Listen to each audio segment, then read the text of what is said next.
Students, my self Sanjay Kumar, chemistry lecturer, आप सभी का केमिस्ट्री अपने अपने चैनल में हार्दिक स्वागत है। तो बच्चों, अपनी बात चल रही थी पेरियोडिक टेबल में पेरियोडिसिटी की। ऐसे जो पीछे वाला लेक्चर था उसमें अपने बात की थी पेरियोडिसिटी इन साइज की अगर मैं बात करूं तो किसी पेरियोडिक टेबल में एक तो पीरियड और ग्रुप की बात की जाए तो साइज पर क्या इफेक्ट पड़ता है उसको मैंने बता दिया था। अपना टॉपिक चल रहा था पेरियोडिसिटी इन प्रॉपर्टीज। पेरियोडिसिटी इन प्रॉपर्टीज का मतलब ऐसे गुण जिसमें अपने को क्या देखनी है, आवर्तीता देखनी है। उन प्रॉपर्टीज की मैंने बात की थी कि प्रॉपर्टीज अपन कौन कौन सी पढ़ेंगे। स्टार्टिंग में सबसे पहले मैंने बताया था इसमें शील्डिंग इफेक्ट जिसके बारे में अपन पढ़ चुके हैं। सेकंड जो इसमें था Z effective nuclear charge, Z effective, इसके बारे में अपन ने पढ़ लिया था। थर्ड जो प्रॉपर्टी थी वो कौन सी थी, एटॉमिक रेडियस, इसके बारे में भी अपन ने पढ़ लिया था। फोर्थ जो है इसमें आएगा आयोनाइजेशन पोटेंशियल,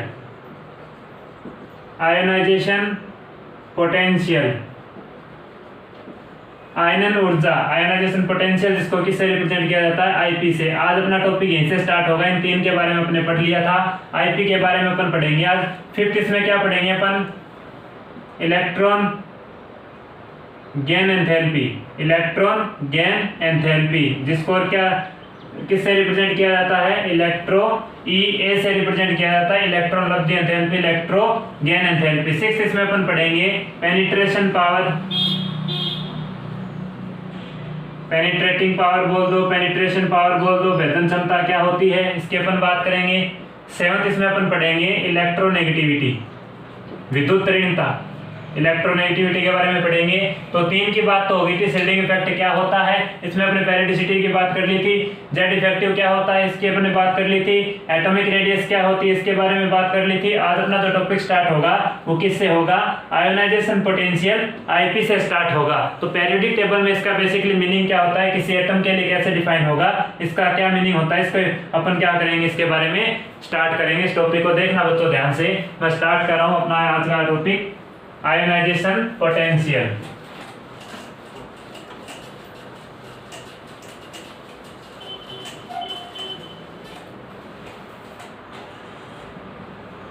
देखिएगा बच्चों ध्यान से, आयोनाइजेशन पोटेंशियल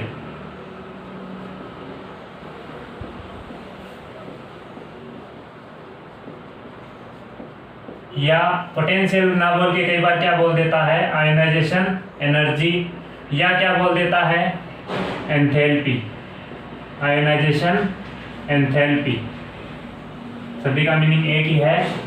तो इसको किससे रिप्रेजेंट किया जाता है, आईपी से। किससे रिप्रेजेंट किया जाता है, आईपी से रिप्रेजेंट किया जाता है। इसका बेसिकली मीनिंग क्या होता है, आईपी क्या होती है, किसी एटम के लिए कैसे डिफाइन होगी, उसकी मैं बात करने जा रहा हूं। तो देखना बच्चों, आयनन ऊर्जा के बारे में अगर बात की जाए तो इसके बारे में क्या बोला जाता है, किसी विलगित गैसीय परमाणु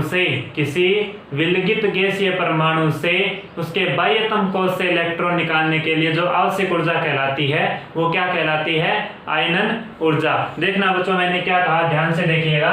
मैंने कहा कोई आइसोलेट मॉलिक्यूल होना चाहिए। कैसा मॉलिक्यूल होना चाहिए, आइसोलेट एटम, किसी आइसोलेट एटम से, किसी विलगित परमाणु से उसके बाह्यतम कोश से, आउटर सेल, उसका जो आउटर सेल है उसमें से इलेक्ट्रॉन निकालने के लिए जो एनर्जी की रिक्वायरमेंट होगी, जो भी एनर्जी की रिक्वायरमेंट होगी, ये जो रिक्वायर्ड एनर्जी है वो क्या कहलाती है, आयोनाइजेशन पोटेंशियल कहलाती है। तो देखना इसकी डेफिनेशन क्या बोली जाएगी, किसी विलगित गैसीय परमाणु के बाह्यतम कोश से इलेक्ट्रॉन निकालने के लिए आवश्यक ऊर्जा क्या कहलाती है, आयोनाइजेशन पोटेंशियल कहलाती है। देखना बच्चों, मैंने क्या कहा, ध्यान से देखिएगा। कुछ चीजों को मैं अंडरलाइन कर रहा हूं, ध्यान से देखना। किसी विलगित गैसीय परमाणु जो एटम है वो कैसा होना चाहिए, आइसोलेट होना चाहिए और गैसीय फॉर्म में होना चाहिए, तभी उसमें से अगर इलेक्ट्रॉन निकलता है तो एनर्जी की रिक्वायरमेंट होगी, वो क्या कहलाएगा, Ip।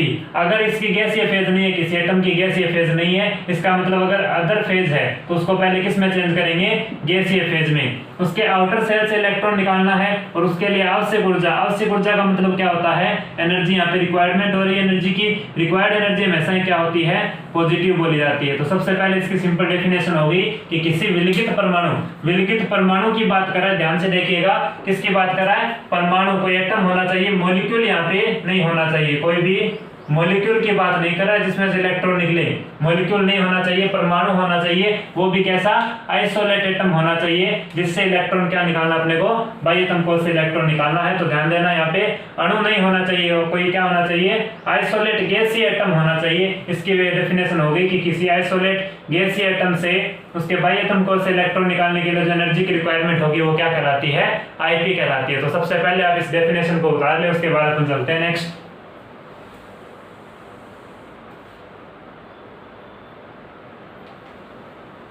चलिएगा बच्चों, देखिएगा ध्यान से, विलगित गैसीय परमाणु, विलगित का मतलब आइसोलेट होना चाहिए। एक कोई एटम है जिसकी फेज कैसी है, गैसीय फेज, और कैसा होना चाहिए, आइसोलेट। जैसे मैंने कंसीडर किया ये कोई एटम है, ये कोई एटम ए है, एलिमेंट ए है, जिसकी फेज कैसी है, गैसीय फेज।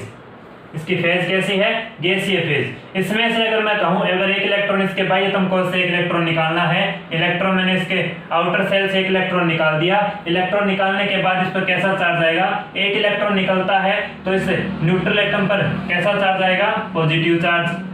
इलेक्ट्रॉन निकलता है तो कैसा चार्ज आता है, पॉजिटिव चार्ज। इसकी फेज कैसी रहेगी, सेम गैसीय फेज रहेगी। अब देखना बच्चों, मैंने कहा किसी आइसोलेट गैसीय मॉलिक्यूल से, किसी आइसोलेट गैसीय एटम से अपने बाह्यतम कोश से इसके जो आउटर सेल है उसमें उपस्थित इलेक्ट्रॉन को निकालने के लिए यहाँ पे जो एनर्जी की रिक्वायरमेंट होगी, वो एनर्जी क्या कहलाती है, Ip कहलाती है। अब बच्चों दो तरीके की बात आती है, किसी भी रिएक्शन में इलेक्ट्रॉन निकालना हो या इलेक्ट्रॉन जोड़ना हो या बॉन्ड ब्रेक करना हो, बॉन्ड फॉर्मेशन करना हो। अगर इन चीजों पर ध्यान दें तो देखना, ऊर्जा की जब बात की जाती है, किसकी, ऊर्जा की, अगर ये ऊर्जा रिलीज हो रही है, क्या हो रही है, अगर एनर्जी रिलीज हो रही है या एनर्जी क्या हो रही है, रिलीज, या एनर्जी क्या हो रही है, गेन हो रही है, या तो एनर्जी का क्या होगा, ह्रास होगा, या एनर्जी बाहर से ग्रहण की जाएगी।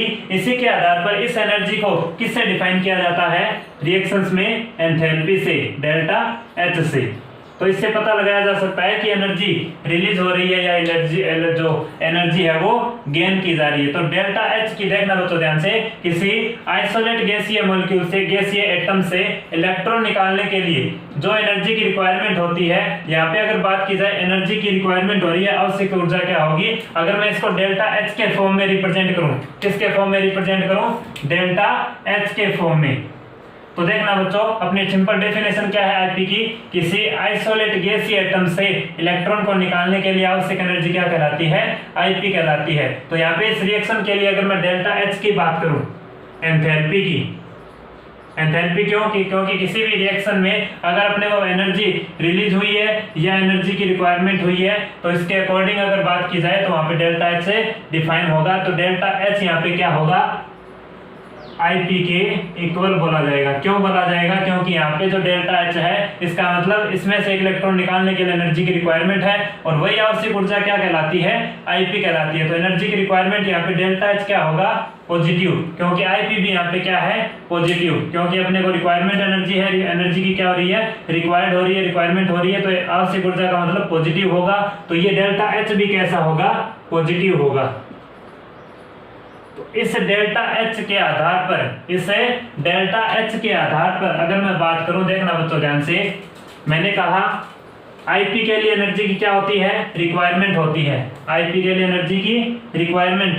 तो इस डेल्टा H के आधार पर अगर मैं दो तरीके से कंडीशन अप्लाई करूं, अगर एनर्जी की रिक्वायरमेंट हो तो कैसा आएगा, डेल्टा H पॉजिटिव, अगर एनर्जी रिलीज हो रही हो तो कैसा आएगा, डेल्टा H नेगेटिव। इन्हीं के आधार पर रिएक्शन दो तरीके की बताई जाती है। अगर ये वैल्यू पॉजिटिव आती है तो इसको क्या बोला जाता है, एंडोथर्मिक, एंडोथर्मिक रिएक्शन। अगर ये डेल्टा एच नेगेटिव आती है तो इसको क्या बोला जाता है, एक्सोथर्मिक रिएक्शन। इसी के आधार पर अपना क्या आया, आईपी में अपने एनर्जी की रिक्वायरमेंट होती है, जब एनर्जी की रिक्वायरमेंट हो तो उसको पॉजिटिव डिफाइन किया जाता है। तो डेल्टा एच यहाँ पे किसके इक्वल है इस रिएक्शन में, आईपी के इक्वल। तो डेल्टा एच अगर पॉजिटिव है तो ये रिएक्शन किस टाइप की होगी, अगर डेल्टा एच पॉजिटिव है तो एंडोथर्मिक टाइप की रिएक्शन होगी। तो ये कौन सी रिएक्शन है, एंडोथर्मिक। तो बच्चों ये बात होगी आईपी की, किसी आइसोलेट गैसीय एटम से उसके आउटर सेल से इलेक्ट्रॉन निकालने के लिए जो एनर्जी की रिक्वायरमेंट होती है वो क्या कहलाती है, IP, ionization potential, ionization energy या आयोनाइजेशन एंथैल्पी कहलाती है। तो सबसे पहले आप इसको उतार ले, उसके बाद अपन चलते हैं नेक्स्ट।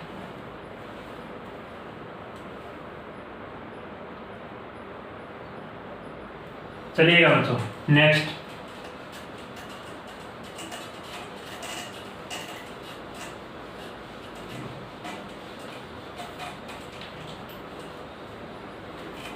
देखना बच्चों, अब एक छोटा सा एग्जांपल ले रहा हूं मैं, एग्जांपल जो अपने इसकी जो डेफिनेशन बोली उसको डिफाइन कैसे की है देखना आप ध्यान से। अगर जैसे मैंने एग्जांपल लिया, कोई एटम ए है, आइसोलेट एटम, उसकी फेज कैसी है, सॉलिड फेज है, वो किस में चेंज होता है, इसमें से अगर एक इलेक्ट्रॉन निकाल दूं तो किस में चेंज होगा, ए प्लस में, और इसकी फेज कैसी होगी, गैसीय फेज। अब देखना बच्चों ध्यान से, यहाँ पे स्टेट कैसी है, सॉलिड।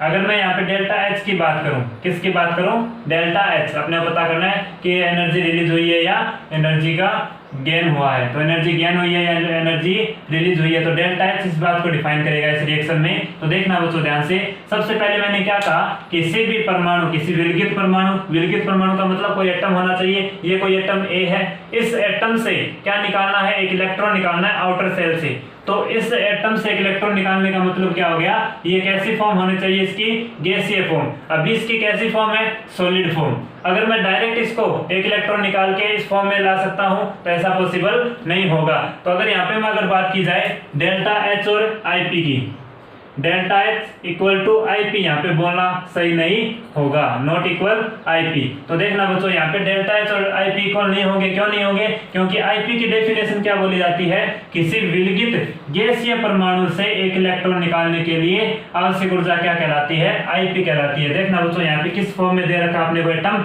सॉलिड फॉर्म में। तो ये बात अपनी सही नहीं है कि सॉलिड फॉर्म में नहीं, गैसीय फॉर्म में होना चाहिए। तो डायरेक्ट इसमें से एक इलेक्ट्रॉन निकालने के लिए रिक्वायरमेंट एनर्जी आईपी नहीं होगी, जो डेल्टा एच के इक्वल नहीं होगी। तो क्या होगा यहाँ पे देखना, सबसे पहले इस मॉलिक्यूल को, इसे एटम को, आइसोलेट एटम को क्या करना पड़ेगा, गैसीय फॉर्म में चेंज करना पड़ेगा। इसका मतलब ए जब सॉलिड किस में चेंज होता हो, गैसीय फॉर्म में, कोई एटम किस में चेंज होता हो, सॉलिड से अपनी सॉलिड फॉर्म से गैसीय स्टेट में चेंज होता हो, डायरेक्ट सॉलिड से गैस, तो इसको क्या बोला जाता है, सब्लिमेशन। इसके लिए रिक्वायर्ड एनर्जी क्या होगी, सब्लिमेशन एनर्जी। इसको क्या बोला जाता है, सब्लिमेशन एनर्जी। मैंने कहा सबसे पहले अपने को क्या करना है, आईपी के लिए अपने को किसी आइसोलेट एटम को सॉलिड फॉर्म में है तो उसको किस में चेंज करना होगा, गैसीय फॉर्म में। अब इस गैसीय फॉर्म वाले आइसोलेट एटम में से एक आउटर सेल से इलेक्ट्रॉन निकालने के लिए जो भी एनर्जी की रिक्वायरमेंट होगी वो क्या कहलाती है, आईपी कहलाती है। अब देखना बच्चों ध्यान से, तो ये क्या हो गया, गैसीय फॉर्म में चेंज हो गया। अब अपनी आईपी की डेफिनेशन इससे स्टार्ट होगी कि किसी आइसोलेट एटम से अगर क्या निकालना है, एक इलेक्ट्रॉन निकालना है, एक इलेक्ट्रॉन निकलेगा।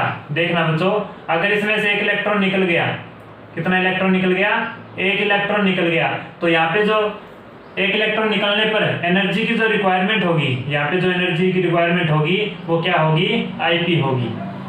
अब अगर यहाँ पे डेल्टा एच की बात की जाए, मैंने कहा डेल्टा एच यहाँ पे आईपी के इक्वल नहीं होगी, तो किसके इक्वल होगी, डेल्टा एच कैसे बोली जाएगी। देखना बच्चों, ये जो डेल्टा एच है इस रिएक्शन के लिए डेल्टा एच दो पद पर निर्भर करिए। सबसे पहले सॉलिड से गैसीय फेज में बना, उसके बाद गैस में एक इलेक्ट्रॉन निकलने के बाद ये पॉजिटिव बना गैसीय फेज में, तो एक इलेक्ट्रॉन निकलने के बाद आवश्यक ऊर्जा यहाँ पे क्या थी, आईपी। इसका मतलब एक तो सब्लिमेशन एनर्जी की यहाँ पे रिक्वायरमेंट हुई, सब्लिमेशन एनर्जी, और एक है आयोनाइजेशन पोटेंशियल। दो तरीके की एनर्जी यहाँ पे काम आ रही है। तो डेल्टा एच ओवरऑल रिएक्शन के लिए क्या बोली जाएगी, delta H is equal to sublimation energy plus ionization potential. तो ये इस रिएक्शन के लिए क्या होगी, एंथैल्पी होगी।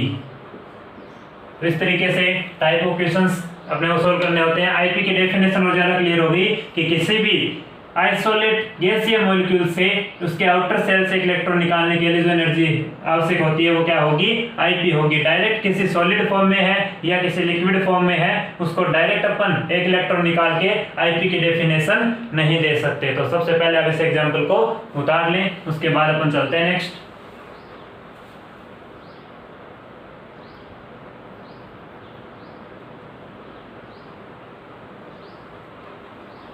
चलिएगा बच्चों नेक्स्ट।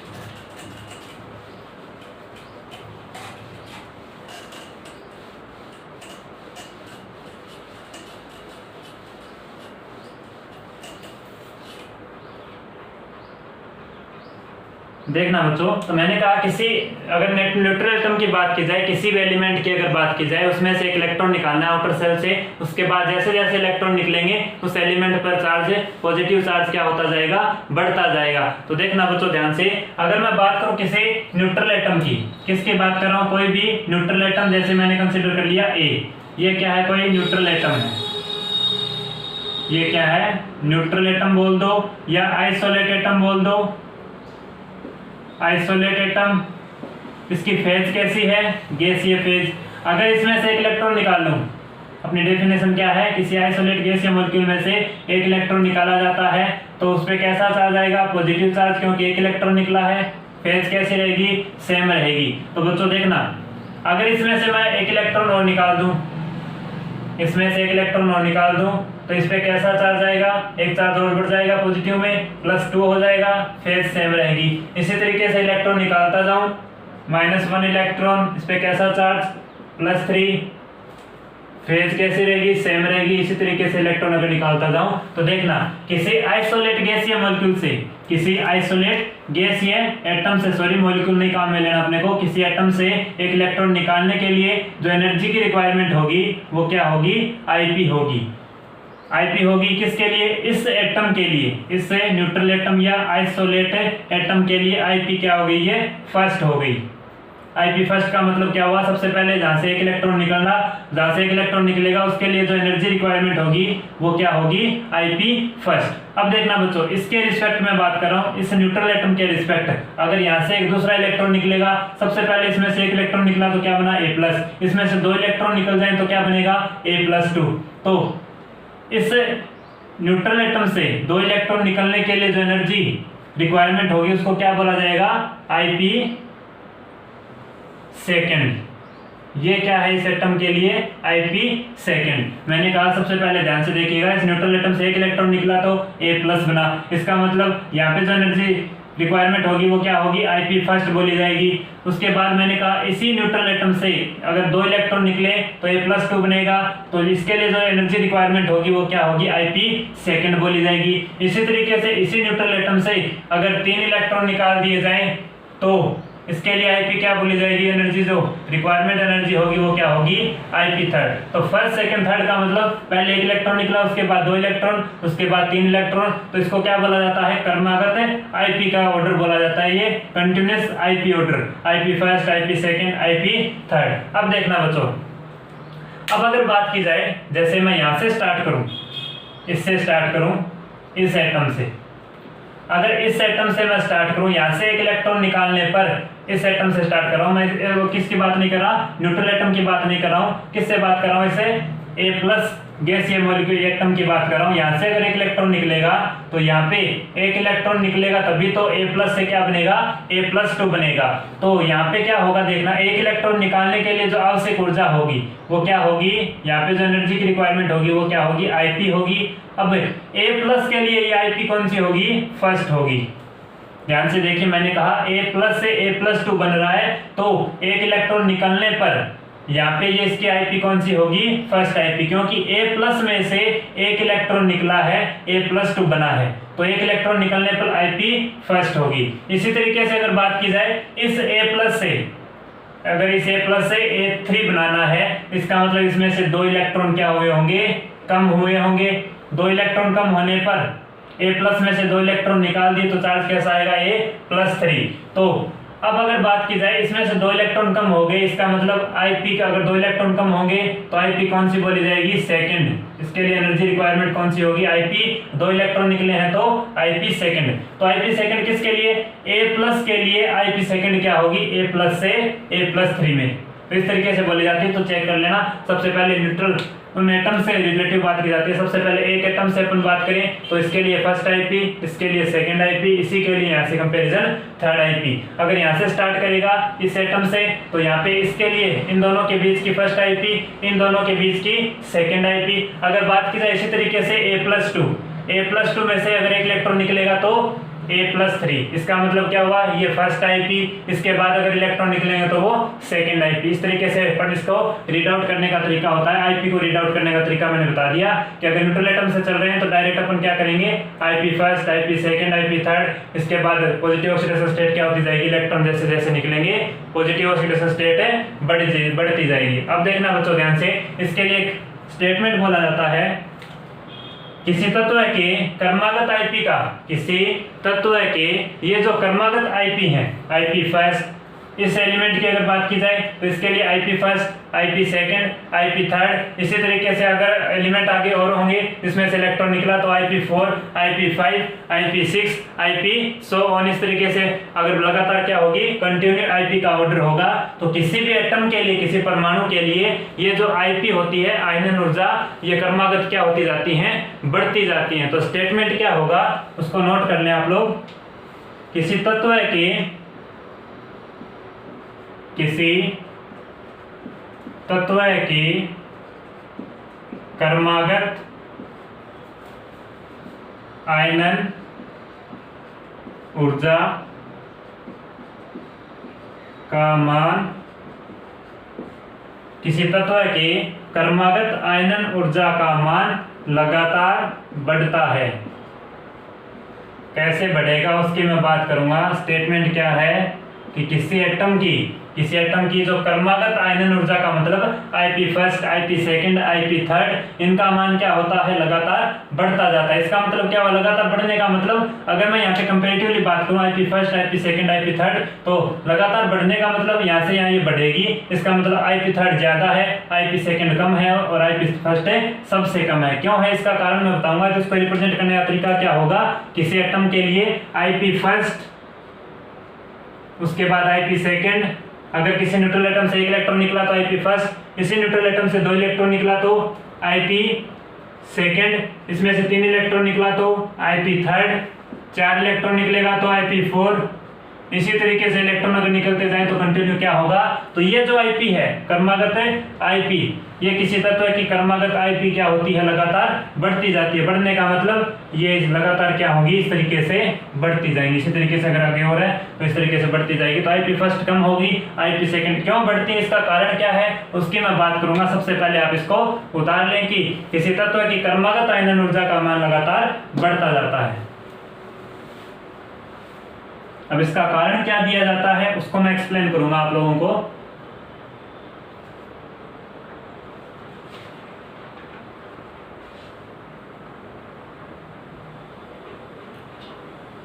तो ये जो ऑर्डर है ये हमेशा ही क्या होगा, अप्लाई होगा। इसमें किसी भी तरीके का कोई एक्सेप्शन देखने को नहीं मिलेगा। हमेशा ही क्या होगा, ये करेक्ट होगा, ऑलवेज करेक्ट।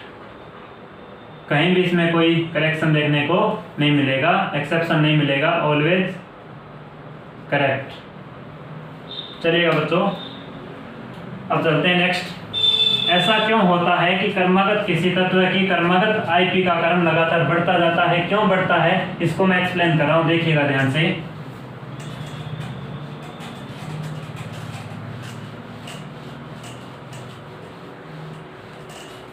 देखिएगा, जैसे एग्जाम्पल की अगर मैं बात करूं, एग्जाम्पल से स्टार्ट कर देता हूं, छोटे से एग्जाम्पल से।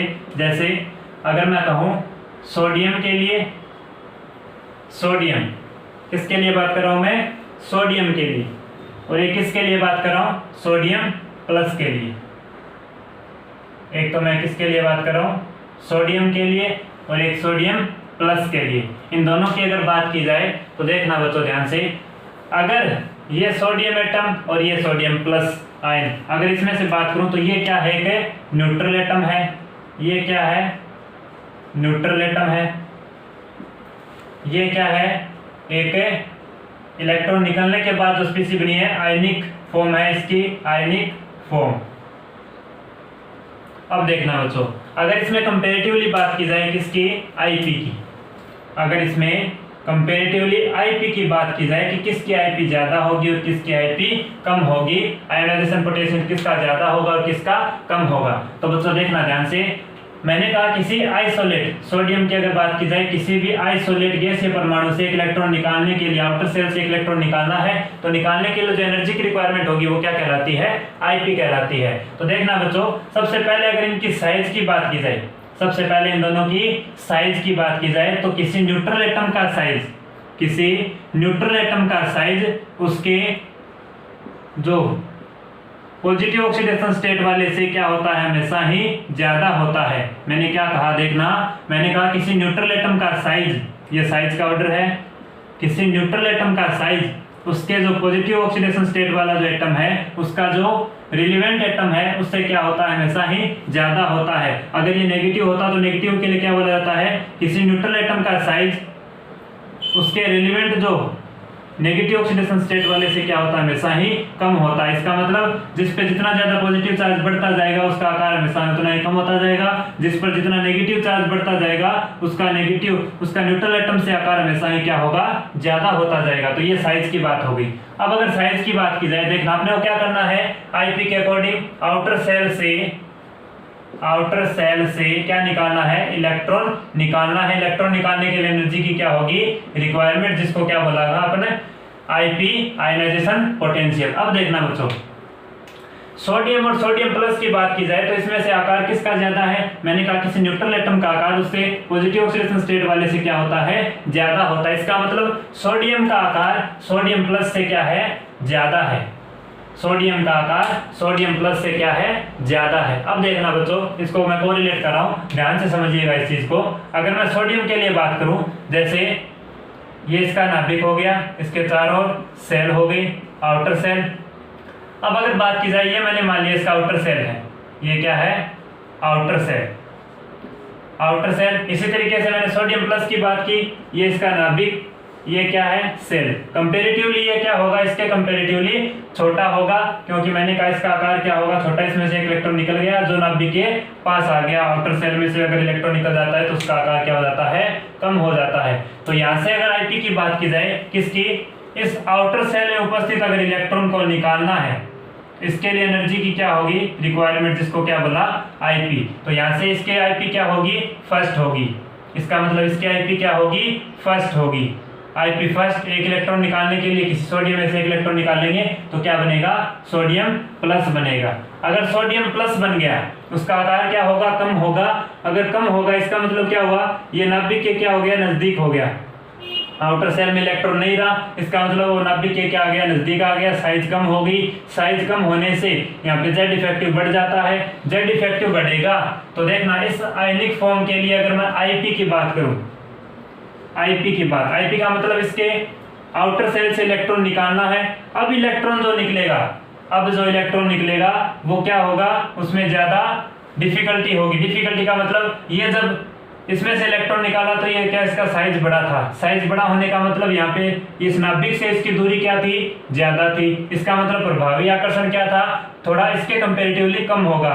साइज जितनी ज्यादा होगी नाभिक से दूरी उस इलेक्ट्रॉन की उतनी थोड़ी क्या होगी, ज्यादा होगी। साइज कम होगी तो ये जो नाभिक है, नाभिक पर जो आवेश है, नाभिक की आवेश, ये क्या करेगा, इसको प्रभावी आकर्षण, इसका मतलब यहाँ पे क्या लगेगा, इफेक्टिव अट्रैक्शन लगेगा। अट्रैक्शन का मतलब इसकी साइज कम है तो अट्रैक्शन ज्यादा लगेगा।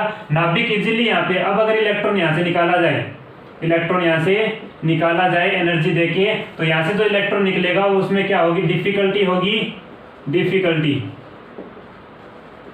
डिफिकल्टी का कारण क्या है, साइज कम होना। साइज कम होगी क्योंकि यहाँ पे इफेक्टिव क्या होगा, अट्रैक्शन होगा इस न्यूक्लियस का, तो इसके बीच अट्रैक्शन ज्यादा लगेगा। इस नाभिक और इस इलेक्ट्रॉन के बीच आकर्षण ज्यादा लगेगा। इसका मतलब इलेक्ट्रॉन को निकालना इतना आसानी से यहाँ से आसानी से इलेक्ट्रॉन नहीं निकल सकता, क्योंकि यहाँ पे आईपी क्या होगी, कंपेरेटिवली ज्यादा होगी, ज्यादा एनर्जी की रिक्वायरमेंट होगी, तब भी यहाँ से इलेक्ट्रॉन बाहर निकलेगा। तो इसकी साइज कम होने के कारण, या मैं कह दूं जो न्यूक्लियर चार्ज है, न्यूक्लियर का अट्रैक्शन है इस इलेक्ट्रॉन पर, वो बढ़ जाता है, जिसके कारण इस इलेक्ट्रॉन को आउटर सेल से निकालने के लिए ज्यादा एनर्जी की रिक्वायरमेंट होगी। तो यहाँ पे जो आईपी बोली जाएगी वो इसके कंपेरेटिवली क्या होगी, ज्यादा होगी। तो यहाँ से सोडियम प्लस की बात की जाए तो यहाँ पे जो आईपी होगी वो क्या होगी, कंपेरेटिवली ज्यादा होगी। आईपी क्या होगी, ज्यादा होगी। तो किसी अगर स्पीसी का आकार, किसी एटम का आकार कम है तो उसकी आईपी क्या होती जाती है, लगातार बढ़ती जाती है। तो सोडियम में से अगर एक इलेक्ट्रॉन निकाल दिया जाए तो उस एटम में से क्या बनेगा, सोडियम प्लस बनेगा, वो उसकी आईपी फर्स्ट होगी, और इसके आईपी क्या होगी, ये भी फर्स्ट होगी। सोडियम प्लस की बात करें, सिंपल यहाँ पे क्या बोल सकते हैं, आईपी बोल सकते हैं। अगर आप फर्स्ट बोलो कोई दिक्कत नहीं है। कंपैरेटिवली मैंने बात कर ली कि इलेक्ट्रॉन निकलने के बाद इसकी साइज कम होगी, साइज कम होगा तो यहाँ पे इफेक्टिव न्यूक्लियर चार्ज जो है, न्यूक्लियर जो अट्रैक्शन है वो ज्यादा होगा। अट्रैक्शन ज्यादा, इसका मतलब आउटर सेल से इलेक्ट्रॉन निकालने के लिए ज्यादा एनर्जी की रिक्वायरमेंट होगी। ज्यादा एनर्जी की रिक्वायरमेंट का मतलब जो फर्स्ट वाली जो आईपी है, इस एटम के लिए आईपी कंपैरेटिवली इसके लिए बात की जाए तो आईपी यहाँ पे ज्यादा होगी। जिसकी साइज कम है वहां पे लगातार क्या होती जाती है, आईपी बढ़ती जाती है। अब देखना बच्चों, ये एटम है, इसमें से जब इलेक्ट्रॉन निकलेगा तो कैसा बनेगा, A+। इसमें से इलेक्ट्रॉन निकला तो A+2, इसमें से इलेक्ट्रॉन निकला तो A+3। इस तरीके से पॉजिटिव ऑक्सीडेशन स्टेट बढ़ेगी। तो पॉजिटिव ऑक्सीडेशन स्टेट जैसे जैसे बढ़ रही है उसका आकार क्या होता जाता है, कम होता जाता है। अगर आकार कम हो गया, आकार कम हो गया तो प्रभावी जो नाभिक आकर्षण वो बढ़ गया, जिसके कारण इलेक्ट्रॉन को बाहर भेजने के लिए, आउटर सेल से इलेक्ट्रॉन को बाहर भेजने के लिए आवश्यक ऊर्जा क्या होगी, लगातार बढ़ेगी। इसका मतलब एक इलेक्ट्रॉन निकालेंगे तो आवश्यक ऊर्जा आईपी फर्स्ट, लगातार आईपी सेकंड, उसके बाद आईपी थर्ड। इस तरीके से जैसे जैसे इलेक्ट्रॉन निकलेंगे वैसे वैसे एनर्जी क्या हो रही है, बढ़ती जा रही है। तो यही बोला था मैंने कि कर्मागत किसी तत्व है कि जो आयनन ऊर्जा लगातार क्या होती जाती है, बढ़ती जाती है। कारण क्या बताना है कि जितने इलेक्ट्रॉन निकलेंगे उस पर उतनी ही पॉजिटिव ऑक्सीडेशन स्टेट बढ़ेगी। जितनी पॉजिटिव ऑक्सीडेशन स्टेट बढ़ेगी उसका आकार क्या होता जाएगा, कम होता जाएगा। आकार कम होने से क्या होगा, तो प्रभावी आकर्षण है, नाभिक का प्रभावी आकर्षण को ही क्या बोला जाता है, जेड इफेक्टिव बोला जाता है। प्रभावी आकर्षण को ही क्या बोला जाता है, जेड इफेक्टिव। किसी नाभिक का उसके बाह्यतम कोश पर, बाह्यतम कोश के इलेक्ट्रॉन पर जो प्रभावी आकर्षण होता है उसको जेड इफेक्टिव बोला जाता है। जेड इफेक्टिव बढ़ेगा साइज कम होने से। तो अगर जेड इफेक्टिव बढ़ गया तो उसमें से इलेक्ट्रॉन निकालना मुश्किल हो जाता है। इलेक्ट्रॉन निकालने के लिए ज्यादा एनर्जी की रिक्वायरमेंट होगी। ज्यादा एनर्जी की रिक्वायरमेंट का मतलब उसके लिए आईपी लगातार क्या होती है, बढ़ती जाती है। तो इस तरीके से एग्जाम्पल के थ्रू मैंने समझाया कि लगातार किसी तत्व की कर्मागत आईपी का क्रम क्या होता है, लगातार बढ़ता जाता है। तो ये इसको मैंने एग्जाम्पल से समझा दिया। उम्मीद कर रहा हूं आप लोगों को समझ में आया होगा। तो उतार लो तो इसको, उसके बाद अपन चलते हैं नेक्स्ट।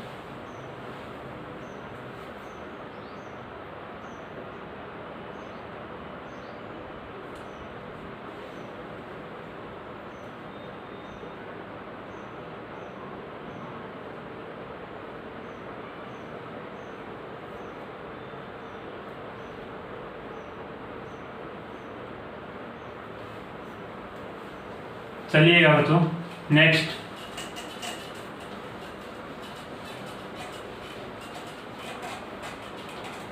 तो ये बात हो गई कि किसी जो एलिमेंट है, किसी एलिमेंट की लगातार जो कर्मागत आईपी होती है वो लगातार बढ़ती जाती है। जैसे जैसे उसमें से इलेक्ट्रॉन निकलेंगे साइज कम होती जाएगी। साइज कम होगी तो वहाँ पे जेड इफेक्टिव बढ़ेगा।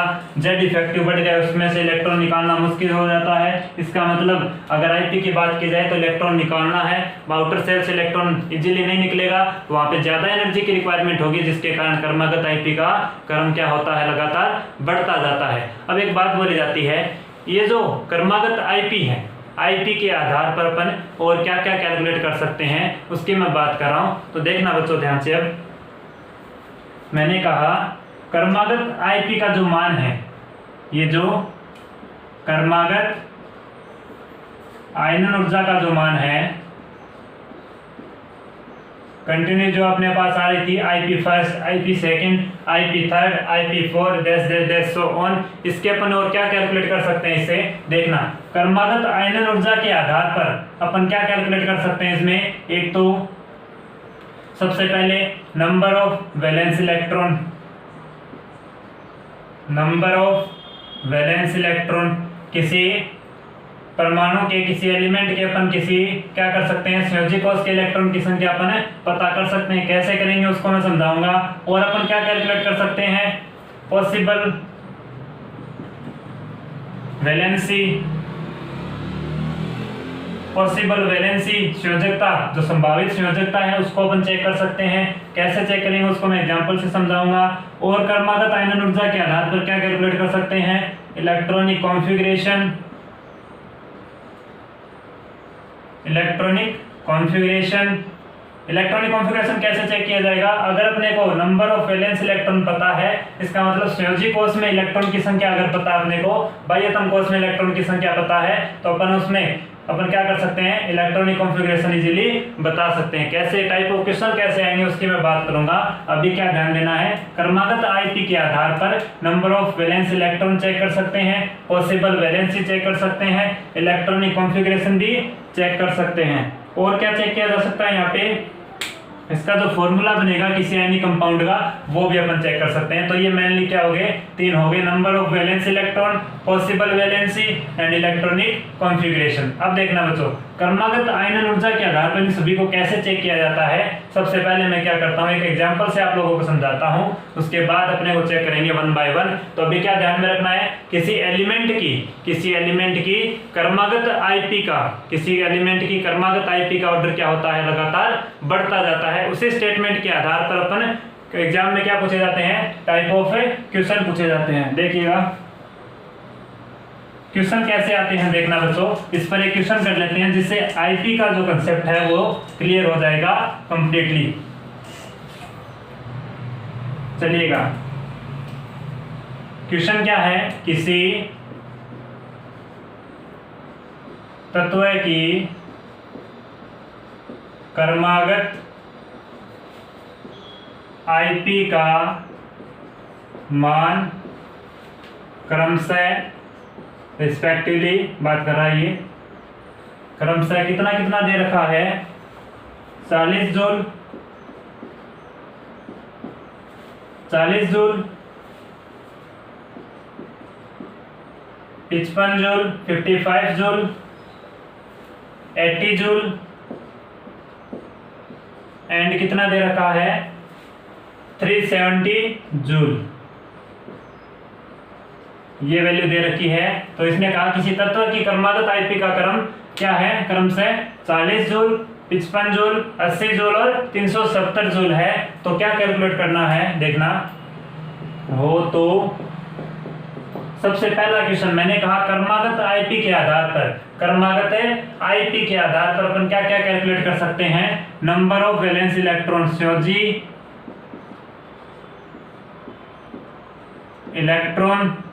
सबसे पहला क्वेश्चन क्या है, संयोजी इलेक्ट्रॉन बताओ, संयोजी इलेक्ट्रॉन की संख्या बताओ। सेकंड क्वेश्चन क्या है, संभावित संयोजकता बताओ, संभावित संयोजकता बताओ। थर्ड क्वेश्चन क्या है, थर्ड क्वेश्चन है यदि ये तत्व है, जिस तत्व की बात कर रहा है ये तत्व क्या हो, यदि ये तत्व M हो, यदि तत्व क्या हो, कैपिटल M हो, तो इसके ऑक्सिलेट, इसके ऑक्सिलेट क्लोराइड, इसके क्लोराइड, इसके क्लोराइड और सल्फेट, सल्फेट मेटल हैलाइड की बात कर रहा है, क्लोराइड की बात कर रहा है, सल्फेट की बात कर रहा है और फॉस्फेट की बात कर रहा है। इनका फॉर्मूला क्या होगा, क्वेश्चन क्या है थर्ड, यदि ये एलिमेंट, ये जो एलिमेंट दिया गया है, यदि ये कैपिटल M हो तो इसके ऑक्सिलेट, ऑक्सिलेट कौन सा होता है, ऑक्सिलेट है C2O4, C2O4 -2 को क्या बोला जाता है, ऑक्सिलेट बोला जाता है, C2O4 -2 ऑक्सिलेट। और देखना बच्चों, ये सल्फेट हो गया और ये क्या हो गया, फॉस्फेट हो गया। अब देखना फोर्थ क्वेश्चन क्या है, तो इसके ऑक्सिलेट, क्लोराइड, सल्फेट और फॉस्फेट का अपन क्या करना है, फॉर्मूला चेक करना है, अपन चेक करेंगे। देखना फोर्थ क्वेश्चन क्या है, इलेक्ट्रॉनिक कॉन्फ़िगरेशन। ये जो एलिमेंट है M, इसका इलेक्ट्रॉनिक कॉन्फ़िगरेशन है क्या होगा। इलेक्ट्रॉनिक कॉन्फ़िगरेशन इसने दे रखा है। सबसे पहला ऑप्शन क्या है, 1s2 2s2। बी ऑप्शन क्या दे रखा है इसने, 1s2 2s2 2p1। C option क्या दे रखा है, 1s2 2s2 and 2p2। D option क्या दे रखा है, 1s2 2s2 2p3। अब देखना बच्चों, मैंने कहा कर्मागत आईपी, किसी तत्व की कर्मागत आईपी के आधार पर अपन उसमें क्या चेक कर सकते हैं, संयोजी इलेक्ट्रॉन की संख्या, संभावित संयोजकता, और अपन क्या चेक कर सकते हैं, इलेक्ट्रॉनिक कॉन्फ़िगरेशन। अपन फॉर्मूला भी चेक कर सकते हैं, तो उसका रिलेटिव फॉर्मूला क्या होगा। तो सबसे पहले बात करते हैं कर्मागत आईपी के आधार पर किसकी बात करेंगे, संयोजी इलेक्ट्रॉन की संख्या। अब देखना बच्चों, ध्यान से समझना है इसको, मैं ध्यान से इसको बता रहा हूं। देखना कर्मागत आईपी, देखना सबसे पहले करना, किसी एलिमेंट से एक इलेक्ट्रॉन निकला तो उसका मतलब क्या हुआ, आईपी फर्स्ट। एक इलेक्ट्रॉन निकला होगा किसी एलिमेंट से, एक इलेक्ट्रॉन निकला तो इसका मतलब जो एनर्जी की रिक्वायरमेंट होगी वो क्या होगी, आईपी फर्स्ट। उसके बाद जो इलेक्ट्रॉन निकला उसका मतलब क्या हुआ, एनर्जी की रिक्वायरमेंट होगी वो क्या होगी, आईपी सेकेंड। उसके बाद इलेक्ट्रॉन निकला होगा, इसका मतलब तीसरा इलेक्ट्रॉन निकला होगा, वहां पे एनर्जी की रिक्वायरमेंट होगी वो क्या होगी, आईपी थर्ड। उसके बाद चौथा इलेक्ट्रॉन निकलने जा रहा था, उसके लिए जो आईपी की रिक्वायरमेंट होगी वो क्या होगी, आईपी फोर्थ। तो ये क्रमागत आईपी होगी, IP first, IP second, IP third, IP fourth जो क्वेश्चन में दी गई है। आईपी की वैल्यू, क्रमागत आईपी की वैल्यू क्या होती है, लगातार बढ़ती जाती है। अपना जो स्टेटमेंट था किसी तत्व की क्रमागत आईपी की वैल्यू क्या होती है, लगातार बढ़ती जाती है। अब देखना बच्चों, संयोजी इलेक्ट्रॉन की, इस तत्व की संयोजी इलेक्ट्रॉन की संख्या चेक करनी है। तो देखना, अगर एक बात को ध्यान में रखना आप लोग, अगर आईपी इन क्वेश्चंस को मैं आपने नोट कर लिया होगा, तो देखना मैं सबसे पहले संयोजी इलेक्ट्रॉन की संख्या के आधार पर आप लोगों को समझा रहा हूं, ध्यान से देखिएगा इस चीज को। संयोजी इलेक्ट्रॉन की संख्या अपने को कैसे कैलकुलेट करनी है उसके लिए मैं बता रहा हूं। तो ध्यान में क्या रखना है, ये जो क्रमागत आईपी है, आईपी फर्स्ट, आईपी सेकेंड,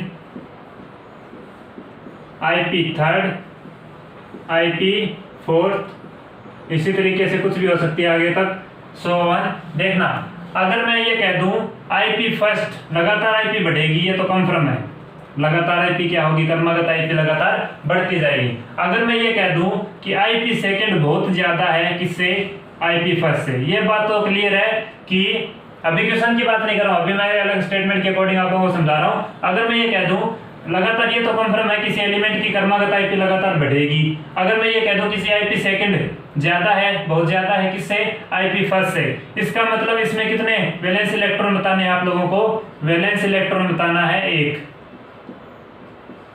इसी भाई तुमको उसमें इलेक्ट्रॉन कितना बताना है, एक बताना है, उसकी वैलेंसी कितनी बतानी है, एक वैलेंसी बतानी है।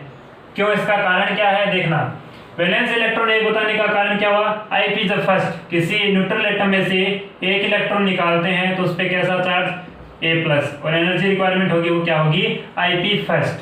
तो आईपी फर्स्ट, अब क्या होगा, अब अगर इसमें से इलेक्ट्रॉन निकालेंगे तो एनर्जी क्या होगी, लगातार बढ़ेगी। जैसे जैसे पॉजिटिव ऑक्सीडेशन स्टेट बढ़ेगी उसका आकार कम होता जाएगा, आकार कम होने से उसमें से इलेक्ट्रॉन बाहर निकालना मुश्किल हो जाता है, जिसके कारण आईपी क्या होती है, रिक्वायरमेंट एनर्जी ज्यादा होती है। तो आईपी बढ़ेगी लगातार।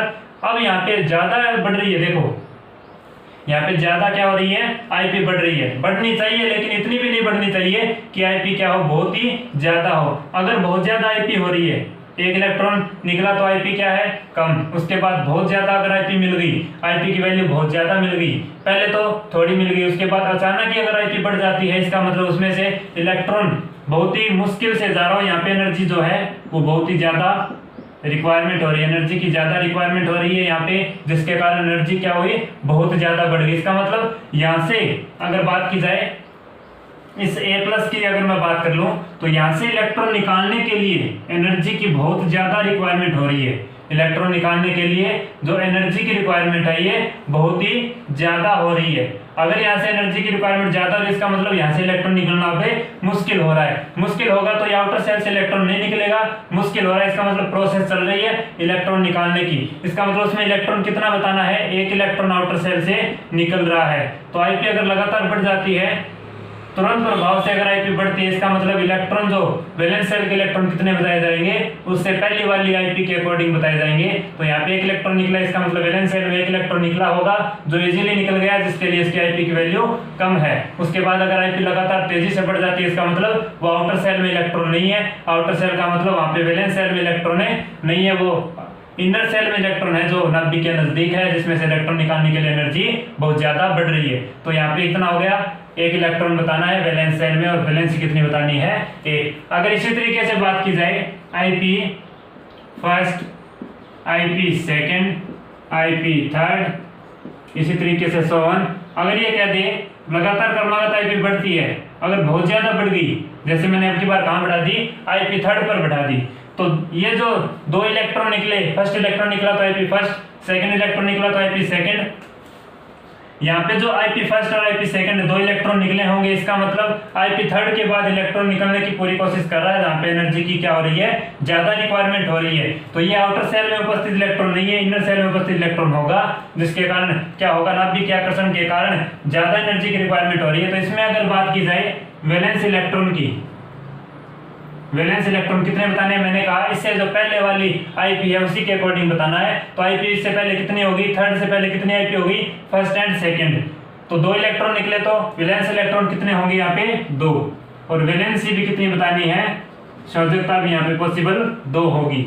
इस तरीके से टाइप ऑफ क्वेश्चन सॉल्व किए जाते हैं। अगर ये आईपी जैसे मैंने 5th पर लगा दी, आईपी 4th या जैसे 6th पर लगा दी, 6 पर ज्यादा बहुत ज्यादा बढ़ गई, इसका मतलब अब जो आईपी यहाँ पे वैलेंस इलेक्ट्रॉन बोले जाएंगे, तो इससे पहले वाली जितनी आईपी है उसमें इलेक्ट्रॉन जो है वैलेंस इलेक्ट्रॉन कराएंगे। तो आईपी 6 से पहले कितनी है, आईपी 5, 5 इलेक्ट्रॉन निकले तब आईपी 5 होगी।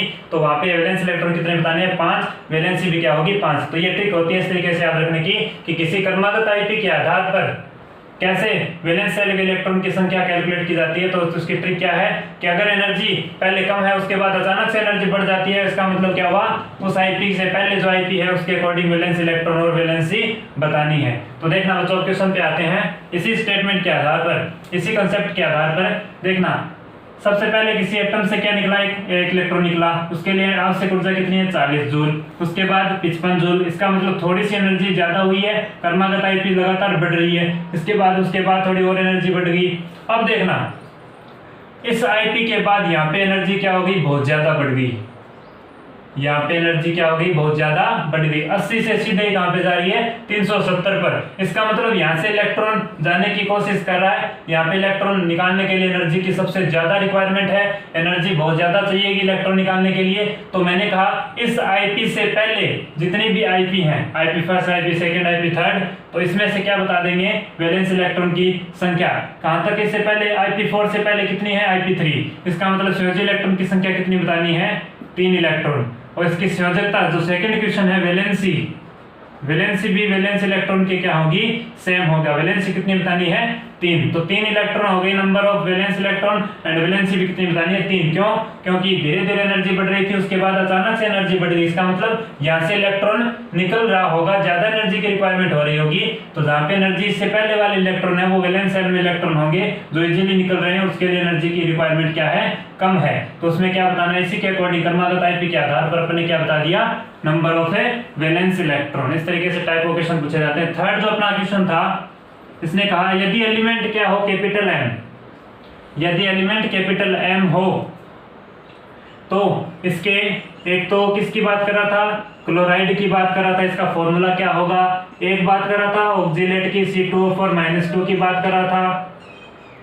एक फॉर्मूला क्या था, एक सल्फेट की बात कर रहा था SO4-2 की, और किसकी बात कर रहा था, एक फॉस्फेट की बात कर रहा था PO3-2। तो इसका फॉर्मूला कैसे कैलकुलेट किया जाता है देखना।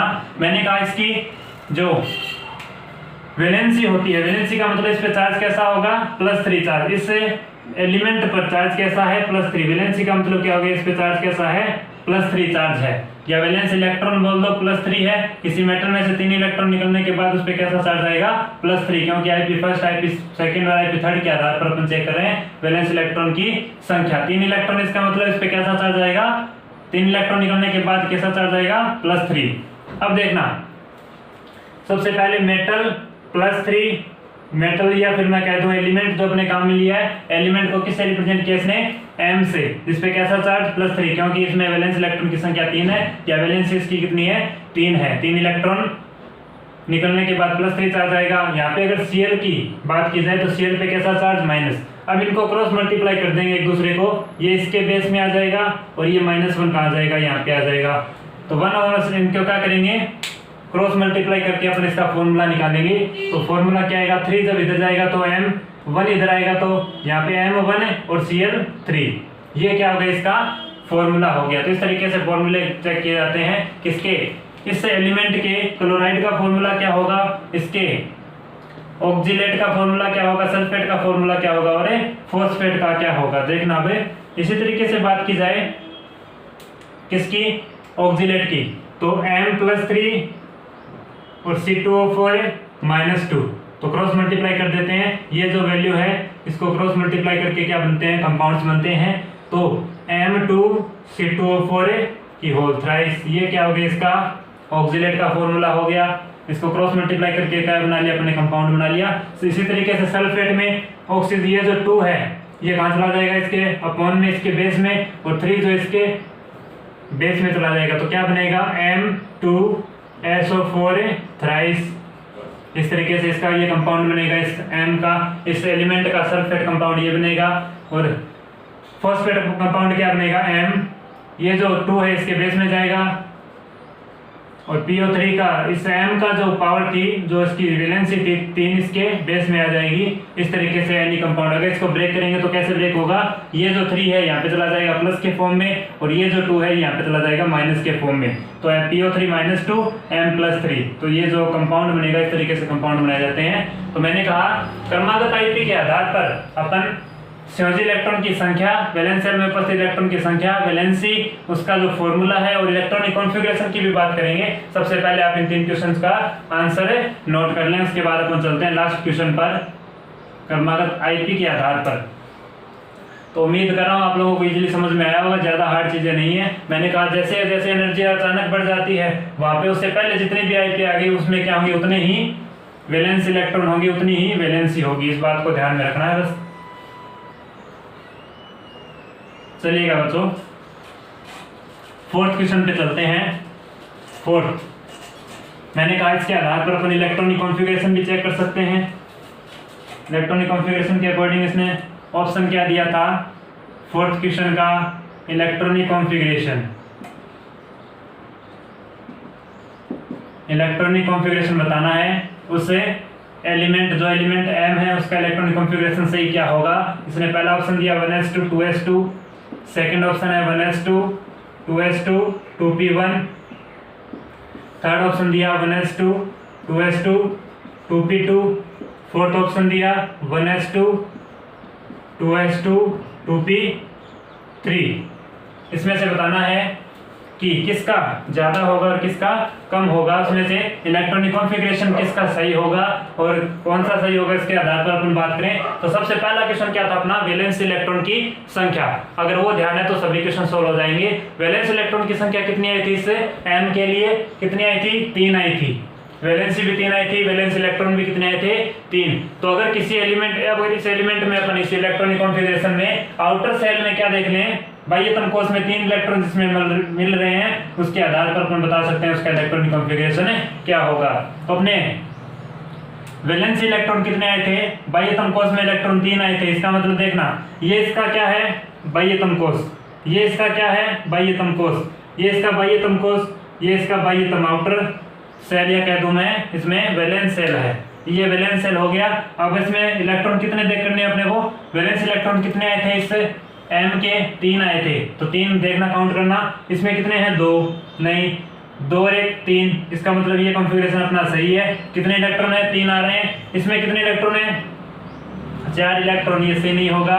इसमें कितने इलेक्ट्रॉन? 5 इलेक्ट्रॉन, तो ये भी सही नहीं होगा। तो आउटर सेल या मैं कह दूं वैलेंस सेल में इलेक्ट्रॉन की संख्या काउंट कर लेंगे, उसी के आधार पर अपन इलेक्ट्रॉनिक कॉन्फ़िगरेशन बता सकते हैं। तो आउटर सेल में कहां पे 3 इलेक्ट्रॉन, 1s2 2p1 में। इस आउटर सेल में बाह्य एटम कोष में 3 इलेक्ट्रॉन की वजह से अपना कॉन्फ़िगरेशन क्या होगा? 1s2 2p1। तो ये जो एलिमेंट है वो कौन सा कॉन्फ़िगरेशन वाला होगा? इस कॉन्फ़िगरेशन वाला। इस तरीके से टाइप ऑफ क्वेश्चन कई बार पूछ ले जाते हैं क्रमागत आईपी का ऑर्डर देके। उम्मीद कर रहा हूं आपको समझ में आया होगा। उतार लो बच्चों इसको। ये बात हो गई आईपी की। चलिएगा, तो ये बात हो गई किसकी? आईपी से। आईपी से रिलेटेड कुछ क्वेश्चंस, उसके बारे में अपन थ्योरेटिकल बात की, उसके फॉर्मूले के आधार पर मैंने कहा क्रमागत आईपी का ऑर्डर क्या होता है? लगातार बढ़ता जाता है। क्यों बढ़ता जाता है? कारण मैंने बताया था। उसके बाद अपन ने कुछ एग्जाम्पल पढ़े और उसके बाद आईपी के आधार पर क्रमागत आईपी का ऑर्डर अगर बढ़ता है उसके आधार पर वैलेंस शेल के इलेक्ट्रॉन की संख्या और उसमें उपस्थित ये जो वैलेंसी या मैं कह दूं फॉर्मूला या इलेक्ट्रॉनिक कॉन्फ़िगरेशन भी अपन इजीली बता सकते हैं। तो बच्चों, अगर ये लेक्चर आपको अच्छा लगे तो प्लीज लाइक एंड सब्सक्राइब। इसके आगे का कंटेंट अपन पढ़ेंगे नेक्स्ट लेक्चर में। तो अगर ये लेक्चर आपको अच्छा लगा तो please like and subscribe. Thank you बच्चों, thanks for watching this lecture.